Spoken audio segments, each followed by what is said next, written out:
এই চিত্রগুলো কেমন দৃষ্টি আকর্ষণ করে উঠছে, তাই না? সবুজ পাহাড়ের মধ্যে ধ্বংসস্তূপ হিসেবে দাঁড়িয়ে আছে কিছু মন্দির। এটা অ্যাকচুয়ালি ভারতবর্ষের পশ্চিমবঙ্গে পুরুলিয়া জেলাতে অবস্থিত। এটি গড় পঞ্চকোট নামে পরিচিত। তো যেমন এই চিত্র আমাদের দৃষ্টি আকর্ষণ করেছে, ঠিক সেইভাবেই আমাদের ওখানে টেনে নিয়ে গেছে। তো আমরা এই জায়গাকে বাস্তব নজরে দেখার জন্য ছুটে চলেছিলাম। তো সেই যাওয়া আর এখানকার সম্বন্ধের কিছু গল্পটা যাওয়ার সঙ্গে সঙ্গেই করা যাক।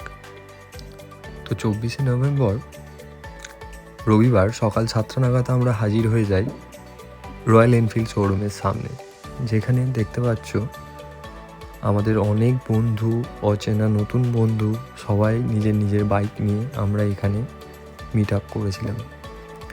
তো এখান থেকে শুরু হয়েছিল আমাদের পুরুলিয়ার জার্নি।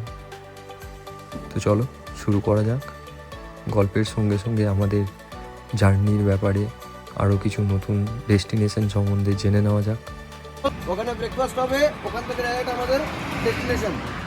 আচ্ছা, লিডকে কেউ ওভারটেক করবে না, যে স্পিড মেনটেন করা হবে সেই স্পিডে যাওয়া হবে। সিগন্যাল যে যেমন পাস করবে, সবাই সিগন্যাল যেন সবাইকে পাস করে, ঠিক আছে? সিগন্যাল পাস করতে যাবে। সামনে ধরো কোনো আসতে করতে বলবে, আসতে বললে আসতে। এটা হলো স্টপ, এটা হলো সিঙ্গেল ফাইল। সিঙ্গেল ফাইল মানে এক লাইনে সবাই যাবে, এই মানে পেট্রোল নেই, ঠিক আছে? চল। তো তারপর আর কি, তারপর গন্তব্যের দিকে যাত্রা শুরু।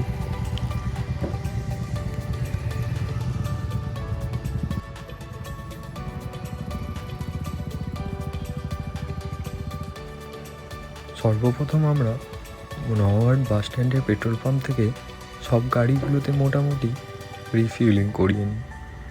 তারপর আমরা দিল্লি কলকাতা ন্যাশনাল হাইওয়ে ধরে ছুটে চলি।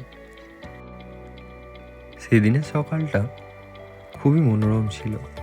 এক তো নতুন জায়গা দেখার যে মনের আকাঙ্ক্ষা, তার ওপর এই সুন্দরভাবে সুন্দর নতুন কিছু বন্ধুদের সঙ্গে একত্রিতভাবে রাইড করার ব্যাপারটা, এটা খুবই মজাদার ছিল। ধন্যবাদ জানাই সেই সকল বন্ধুদের যারা আমার সেই দিনটিকে খুবই সুন্দর করে তুলেছিল। তো দিল্লি কলকাতা ন্যাশনাল হাইওয়ের কিছু অংশে এখনও কাজ বাকি ছিল, যেগুলো এখনও চলছে। তো সেটা তোমরা দেখতেই পারছো এই ভিডিওর মধ্যে। এবং খুব সুন্দর কিছু অংশ যেখানে আমরা খুব দ্রুত গতিতে বাইক নিয়ে দৌড়ে চলেছিলাম। তো চলো শুরু করা যাক গড় পঞ্চকোট। তবে আশা করি গড় পঞ্চকোট নামটা সবার কাছে অজানা নয়, যেহেতু মহাকবি মাইকেল মধুসূদন দত্ত তিনি এই গড় পঞ্চকোট নিয়ে কিছু কবিতাও লিখেছেন। তবে পঞ্চকোটে পৌঁছে আমি জানতে পারি পঞ্চকোট রাজবংশের পুরোহিত ও সভাপণ্ডিত রাখালচন্দ্র চক্রবর্তী মহাশয়ের পঞ্চকোট ইতিহাস লেখা আছে। এবং সেখান থেকে আরও জানা যায় যে দামোদর শেখর সিংহ জন্ম ঝালদায় 80 খ্রিস্টাব্দে, যে শেখর রাজবংশের সূচনা করেছে। সেই রাজবংশের 31তম রাজা কীর্তিনাথ শেখর রাজ্যাভিষেকের পর কোনো এক সময় তার রাজধানী পাড়া থেকে পঞ্চকোট পাহাড়ের দক্ষিণে পাদদেশে স্থানান্তরিত করে। এখানে প্রায় 30 জন রাজা দীর্ঘ 800 বছর ধরে বংশ পরম্পরায় রাজত্ব করে। এখানে মাইলস্টোন দেখা গেল, তো একটু থেমে গেলাম।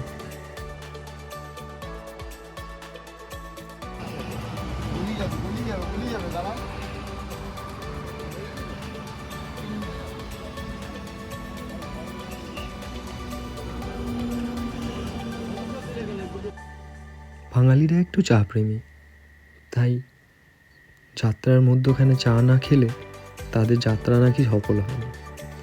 তাই চায়ের আড্ডা শেষ করে আবার গন্তব্যের দিকে রওনা দিলাম। এরই মধ্যে আমরা দুর্গাপুর পৌঁছে যাই।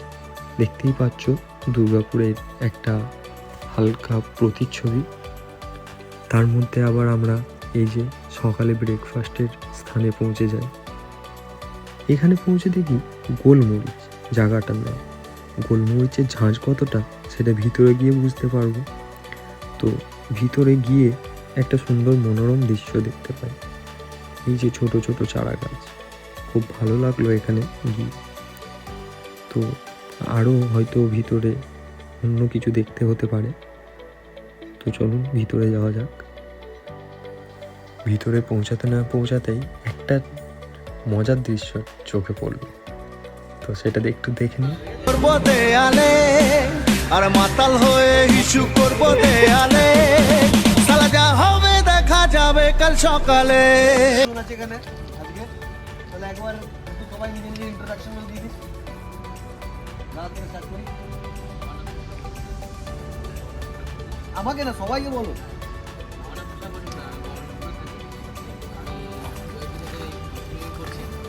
আমার বন্ধুর বাইক আমি ফার্স্ট টাইম এলাম একটা রাইডে, ভালো লাগছে।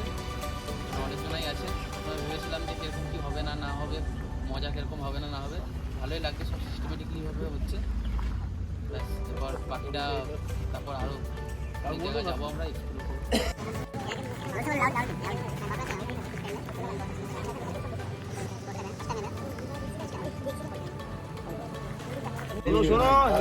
পার্সন এই ঘরে বসে টাইম কাটাই এই আর কি, আর এই ঘোরাঘুরি করি, আর কখনো 4 হুইলার কখনো 2 হুইলার এই নিয়ে এদিক ওদিক বেরিয়ে যায়।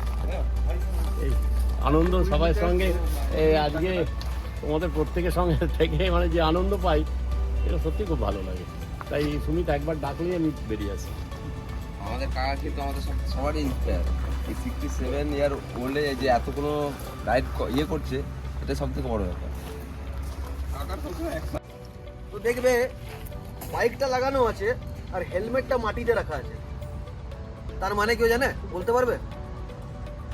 বাইক লাগানো আছে, হেলমেটটা মাটিতে রাখা আছে, ওটা দেখলে যে কোনো রাইডার দাঁড়িয়ে যাবে। রিজন, মাটিতে হেলমেট রাখা মানে ওই যে বাইকটা আছে, ওই যে বাইকের ওনার যে রাইডারটা আছে তার হেল্পের দরকার আছে। আদারওয়াইজ মাটিতে কখনো হেলমেট রাখা যায় না। মাটিতে হেলমেট রাখা মানে ওটা একটা সিগন্যাল হচ্ছে রাইডার্সের জন্য কোনো হেল্প চাই, ইয়া তো গাড়িটা ব্রেকডাউন হয়ে গেছে, ইয়া তো রাইডারটা কোনো বড় প্রবলেমে পড়ে গেছে। তো এরপর শুরু হয় আমাদের ব্রেকফাস্ট, যেখানে আমরা কিছুজন ভিতরে আর কিছুজন বাইরে বসে ব্রেকফাস্ট করি। কিন্তু বাইরের এনভায়রনমেন্টটা একটু আলাদাই। এরা নিজেদের মিউজিকের সঙ্গে নিজেদের ব্রেকফাস্ট কমপ্লিট করে। তো ব্রেকফাস্ট কমপ্লিট করে বাইরে আসি। তো বাইরে আসার মুহূর্তে একটা নতুন জিনিস চোখে পড়ে, সেটা হলো এই পুরাতন বুলেটটি। এটা সম্ভবত কোনো এয়ারফোর্সের সার্ভিসজীবীর বুলেট, অনেক পুরাতন।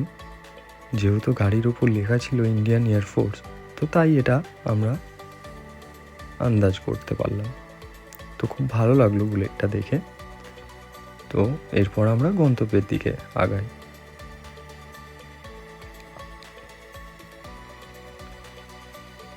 তো এখান থেকে আমরা বাঁদিকে ভেঙে যাব, বাঁদিকে পুরুলিয়ার দিকে।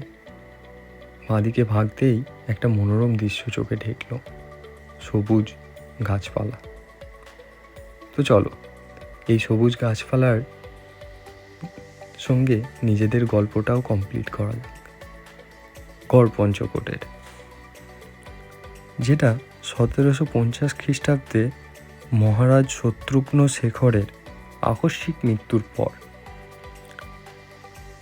সেখানে নৃশংসভাবে হত্যা শুরু হয় রাজ সিংহাসন নিয়ে। তো এই সংঘর্ষের ফলে প্রথমে রাজধানী মহারাজনগর, পরে আবার 1762 থেকে 63 সালে রামবনিতে, তারপর 1763 সালের পর কেশরগড় এবং অবশেষে 1832 সালে কাশীপুরে স্থানান্তরিত হয়। দীর্ঘদিন ধরে এখানকার রাজধানীটি পরিত্যক্ত অবস্থায় পড়ে থাকায় প্রয়োজনীয় রক্ষণাবেক্ষণের অভাবে এগুলি ধীরে ধীরে ধ্বংসস্তূপে পরিণত হতে থাকে। ইতিমধ্যে আমরা লিথুরিয়া বাজার পৌঁছে যাই এবং এই বাজারটা খুবই কনজাস্টেড হওয়ার কারণে এখানে একটু টাইম লেগে যায় আমাদের।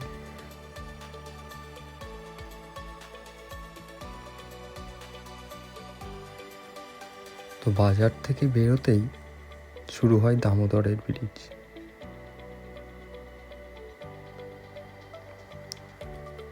খুবই সুন্দর লাগে নদীর ওপর এই লম্বা ব্রিজগুলো পার করতে, এবং খুবই মনোরম দৃশ্য প্রকৃতির এগুলো।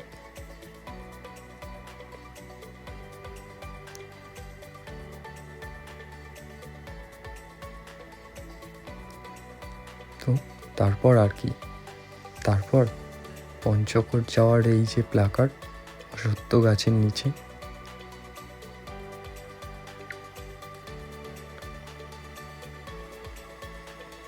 তো ফাইনালি আমরা একটা ছোট্ট গ্রামের মধ্যে প্রবেশ করি। এখানে গ্রাম্য পরিবেশটা দেখছো খুবই মনোরম। ওই যে দেখা যাচ্ছে পিছনে গড় পঞ্চকোট পাহাড়। এই গ্রাম থেকে বেরোতেই পাহাড় হবে হয়তো। খুবই সুন্দর রাস্তা, চারিদিকে বাঁশ বাগান, তার ভিতর দিয়ে এই রাস্তাটি আঁকা বাঁকা পথে চলছে।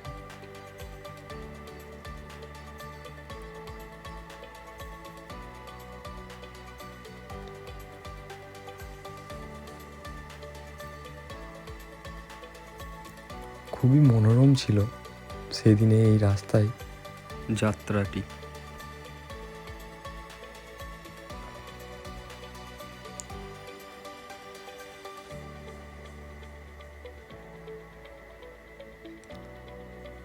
তো ফাইনালি আমরা গড় পঞ্চকোট পাহাড় পৌঁছে যাই।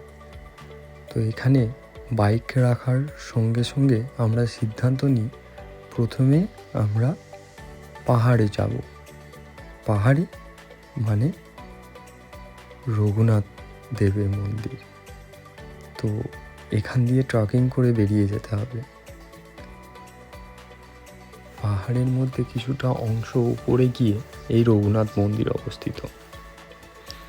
তো আমরা চুজ করি বিকল্প রাস্তা। তো এদিক দিয়ে দেখতে পাচ্ছ একটু ডিফারেন্ট ছিল রাস্তাটা। ঘন জঙ্গলের মধ্যে দিয়ে এই রাস্তাটা কোথাও যেন মনে হচ্ছে গিয়ে আটকে পড়ছে। তো সেই আটকে পড়াকে, বিপত্তিটাকে কাটিয়ে আমরা দৌড়াতে থাকি। এই আমার ভাই, এর সঙ্গেই আমি যাত্রা করা শুরু করি। দেখতে পাচ্ছ ও বনো কুল খেতে ব্যস্ত।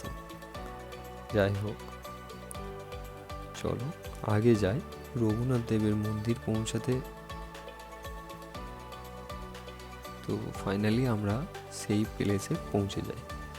এখান থেকে দেখলে দেখা যায় অনেকটা দূর আমরা অতিক্রম করে এসেছি।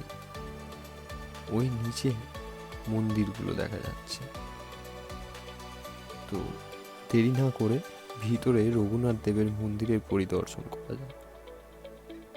দেখতে পাচ্ছ এখানে একটা প্রবেশদ্বার, অনেক প্রাচীন, এই ইট দিয়ে তৈরি।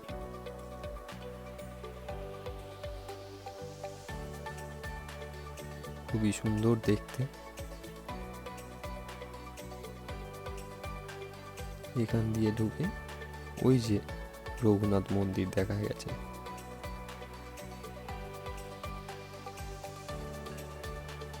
খুবই ঘন জঙ্গলের মধ্যে অবস্থিত এই মন্দির। বাপরে। তো এখানকার দৃশ্যের জন্য আমি কিছু বলবো না, ওগুলো আপনারা ভিডিওতেই দেখুন।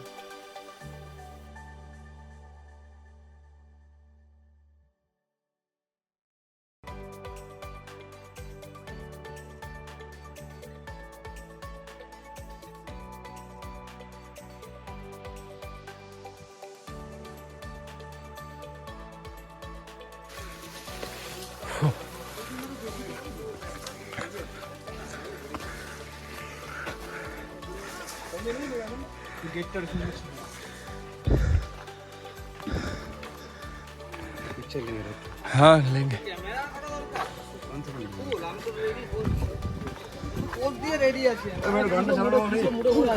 গানটা চালানো হোক।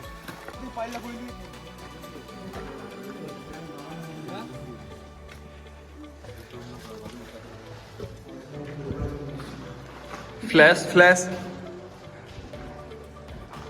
সাপ দেখি, হ্যাঁ, এইখানটা এখন সাপ বেরিয়েছিল? প্রচুর সাপ আছে এখানে। ফ্ল্যাশগুলো জ্বালাও না, ফ্ল্যাশগুলো।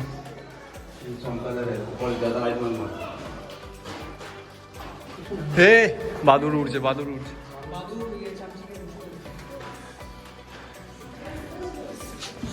বেরিয়ে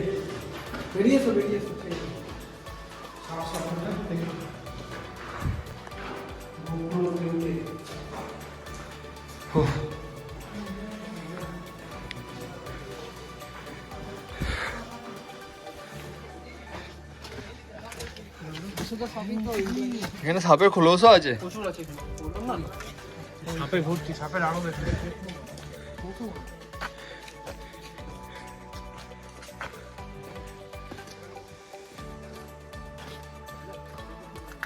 ভিটামিন D3 কিন্তু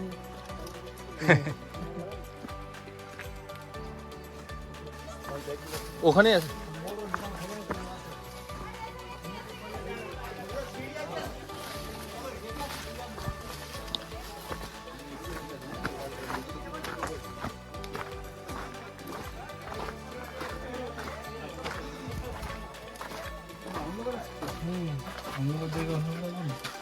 বাড়ির দিকে আস্তে আস্তে।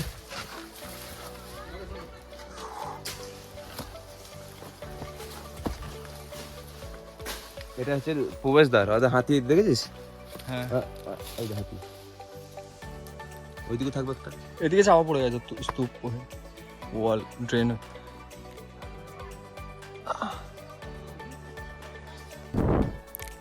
এটা গড় পঞ্চকোটের ম্যাপ।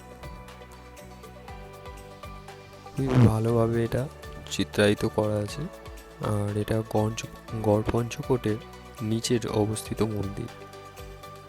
খুবই পুরাতন এই মন্দির, খুবই সুন্দর দৃশ্য। এখানে আরো অনেক পর্যটকেরা এসে ঘোরাফেরা করছেন। অনেক দূর দূর থেকে পর্যটক এসছেন। আর এই পুরাতন প্রাচীরের ওপর থেকে তোমাদেরকে চারিদিকের পরিবেশটা দেখানো হবে। এখানে ছোটখাটো হোটেলও আছে, ওই সামনে একটা রিসর্টও আছে। কি অপূর্ব এই দৃশ্য না?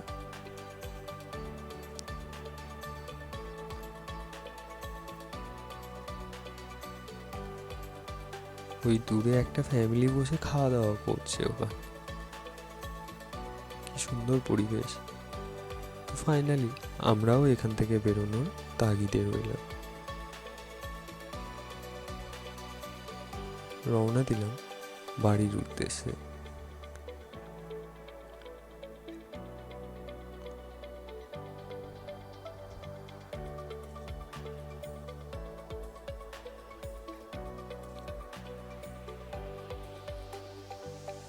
আবার সেই ছোট্ট গ্রামটাও বেশ সুন্দর।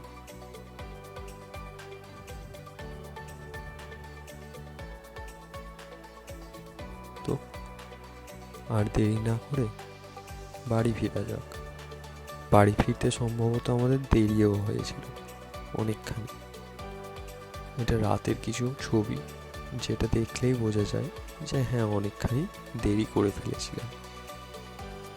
তো ফাইনালি আমরা রাত্রি 8:30 নাগাদ বর্ধমান পৌঁছাই এবং সেখানে পৌঁছে একটা লাস্ট মিট আপ করে আমরা যে যার বাড়ি পৌঁছে যাই।